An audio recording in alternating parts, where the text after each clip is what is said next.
Do you have, like, for energy, a Manhattan type project idea, and how you could become energy independent? Yes, No sir. messing around with the salaries, Right. no messing around with the people in the audience. I have said that we need to declare ourselves to be energy dependent within 10 years. And I know nobody else is saying, I've heard a lot of people say it's ridiculous, we can't get there. But I can remember when I was a kid and John F. Kennedy said we'll go to the moon in 10 years. And we had the technology at that time in our space program of bottle rockets, virtually.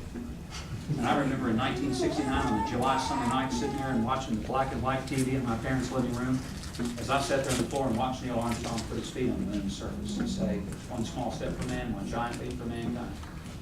I'm convinced this country can do it. But I'll tell you, it's going to take some leadership and some willpower, and we're going to have to turn innovation loose. And you do that through taxes in a whole new way. The fair tax is one way we completely stimulate a different kind of economy. It also means that we don't penalize the productivity of those who are bringing the innovations to us. It means that for the interim, we use ANWR and we use the Outer Continental Shelf, but what we do is we accelerate hydrogen, nuclear, coal, solar, wind, and biofuels, which would be a great boost to my state. And obviously, from driving around your state, wouldn't hurt you either. Good heavens, I've never seen so much corn in my life. You guys know it, y'all grow a lot of corn. We grow a lot of rice.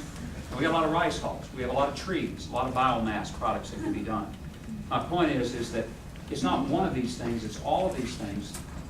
And I am convinced that a nation that could develop the atom bomb in a matter of about 3 years and go to the space, go from really rockets falling off the launch pad to the moon in 8 years, is a country that can find a way within 10 years saying to the people around the world, like Hugo Chavez, or to the Saudis, keep your oil, fry your taters in it, wash your hair in it, take a bath in it. We don't need it anymore.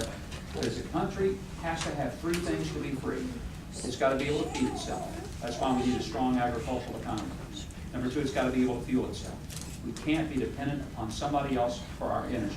Number 3, it's got to be able to fight for itself. It has to be able to manufacture its own weapons of defense.